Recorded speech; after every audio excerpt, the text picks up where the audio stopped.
That night, Aso Rock was quiet. Too quiet. While the nation slept, one man finally broke down. The man who once shouted Emilokan now whispered to himself. He had fought for it, campaigned like a lion, promised the people paradise. But now, at 2:43 a.m., Bola Ahmed Tinubu faced a truth heavier than the budget deficit.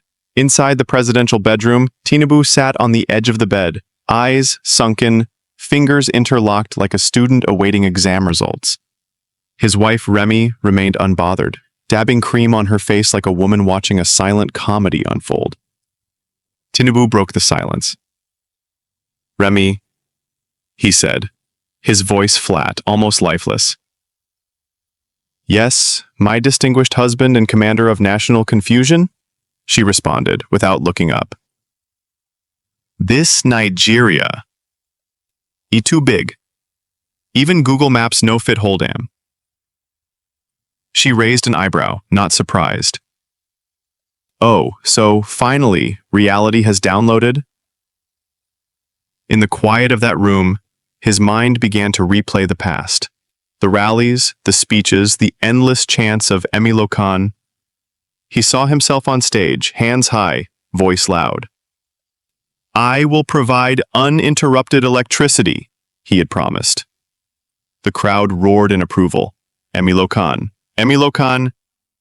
Then the image flickered, the crowd faded, the stage vanished, and suddenly, a loud generator kicked in, the electricity promise swallowed by the rumble of diesel. Tinubu leaned back on the bed. "They told me to remove subsidy," he murmured. "I did. Now, fuel is 1200 Rs. My approval rating is lower than PHCN voltage." Remy, sipping her tea with Olympic calmness, replied, "You thought presidency was small chops, but this one is full party rice with stone." "I miss being godfather," he sighed. "Less stress, more respect." "Even Godfather's Day run when wahala too much," she answered. A hesitant knock interrupted their moment. A young security aide peeked through the door. "Sir, the Minister of Confusion is waiting downstairs." Tinubu didn't flinch. "Which one?" "I get 7. The one in charge of importing toothpicks, sir." "Tell him to come back when I'm mentally stable." Remy chuckled from the corner. "That could take the rest of your term." The pressure was mounting. Tinubu began muttering to himself, pacing in circles. "I can't find the budget," he shouted. "I saw it yesterday beside the remote." Remy stared at him. "You mean the 27 trillion naira document? You left it beside the DSTV remote?" "It was safe," he insisted.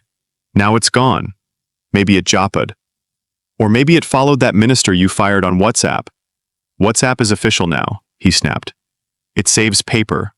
His 7-point agenda, once she didn't even blink. "Then your vice president will take over." He looked horrified. "He's even more confused than me." "Then we'll all pack and go to Bourdieu," she said. "Tell Nigerians the country turned off like Nipa." The presidential phone buzzed. Tinubu answered. "Hello?" A voice crackled over the line with an Igbo accent. "Hello, sir. Is this the president of Nigeria?"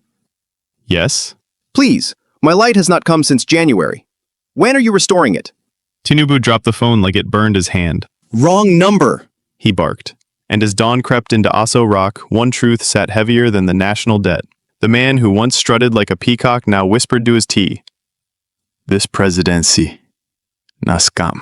Remy, without missing a beat, replied, "Welcome to reality, my Emilokan." They sat together, silence between them. "At least the tea is still hot," Tinubu murmured. "Unlike the economy," Remy replied. He looked toward the TV. "Let's watch old campaign videos. I want to remember when they still clapped for me."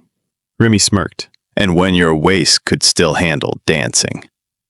And that night, Tinubu finally slept, and in his dream, he was back on the campaign trail. People chanted, banners flew, drones danced in the air. He smiled. Then the dream shifted. Suddenly, he was in a long queue at a fuel station, still wearing agbara, no security, no aides. Just him, a jerry can, and an Okada rider explaining the black market rate. Tinubu looked down. His agbada was torn. His shoes were dusty. A woman behind him shouted, "Oga, move forward, I beg. We no say now you dey cause all this delay." He woke up sweating. "Remy!" She turned. "Another vision?" He nodded. "I was president in my dream too." She smiled. "Then wake up harder." Microphones being adjusted, crowd murmuring. The next morning, he stood in front of the press. Cameramen zoomed in. Journalists sharpened their pens. TINUBU stood behind the podium. "My fellow Nigerians," he began. The mic squeaked. He paused, cleared his throat, and continued. "This journey has not been easy. In fact, I now understand why past leaders often disappeared to London suddenly." Laughter. "I promise progress, but I also promise honesty. If by tomorrow NEPA has not restored light to Oshodi, please don't blame me. Blame the Minister of Excuses." Everyone turned to look at the actual minister, who quickly ducked behind a file. TINUBU finished. "Thank you, and remember, even I am learning. Nigeria na postgraduate course." It was safe, he insisted. Just when the silence had settled like stale pap, another knock came at the door. This time it wasn't a security aide. It was the Minister of Propaganda, wearing a caftan covered in election slogans and holding a folder labeled "Good News Only." Without waiting for an invitation, he stepped in. "Sir," he said, with an enthusiastic grin that looked physically painful, "we have photos of you smiling next to a new transformer. We're thinking of posting it with the caption, 'Powering Progress.'" TINUBU blinked slowly, like a laptop refusing to boot. "I haven't slept in 48 hours, he mumbled. "The transformer caught fire before the photographer left." The minister chuckled. "Ah, sir, but the photo still looks powerful." TINUBU waved him off like a mosquito. "Please, go and Photoshop me back into retirement." Paper shuffling, projection machine starting, confused murmurs. Later that morning, the briefing room was full. Ministers, advisors, aides, all present, all pretending to understand their jobs. A projector displayed a blurry pie chart labeled, "Economic Recovery, Maybe." One minister raised his hand. "Sir, we have created 100,000 imaginary jobs. Should we announce it now or wait until the unemployment numbers rise?" Another chimed in. "We also have a poverty alleviation app. It doesn't work yet, but it has 5 stars on Play Store. Self-rated." TINUBU stood slowly, eyes glazed. "So, what's the plan for fixing the Naira?" Silence. One minister checked his phone. Another pretended to sneeze. Someone coughed in Yoruba. TINUBU whispered to Remy, "Are we in a cabinet meeting or Sunday drama rehearsal?" Remy whispered back, "More like a group therapy session for confused politicians." Quiet typing. Sound of an airplane faintly overhead. That evening, TINUBU was on his laptop, Googling, "How to escape presidential duties without causing civil unrest." He clicked a link that led him to an old YouTube video titled, 10 African Leaders Who Vanished Mysteriously. He watched closely. Mobutu. Jammeh. One Tanzanian minister who claimed he went to the moon. He sighed. Then he clicked another tab and began typing a fake medical leave letter. It started with, "To whom it may concern, I woke up with a democratic cough and symptoms of national fatigue." Phone rings again, faint neighborhood noise in background. The landline rang. Again. This time it was Mama Risakot from Bordeaux, the neighborhood gossip queen. Bola, I just dey watch TV now. Now wow. You dey look thinner oh. Is this intermittent fasting or national stress?" TINUBU winced. "Mama Risi, good evening." "Evening, K? You never fix Ikoyi drainage, and you're looking like undercooked plantain." Remy leaned over. "Tell her to mind her WhatsApp group." TINUBU chuckled. "Mama Risi, no vex.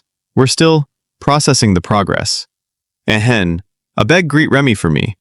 Tell her say her head tie on Democracy Day, my people, is how Bola Ahmed Tinubu realized Nigeria no be beans. Even Gari Sef Don cost." Next story? You will enjoy it. Like, share, subscribe. Or I'll send you the Minister of Toothpicks.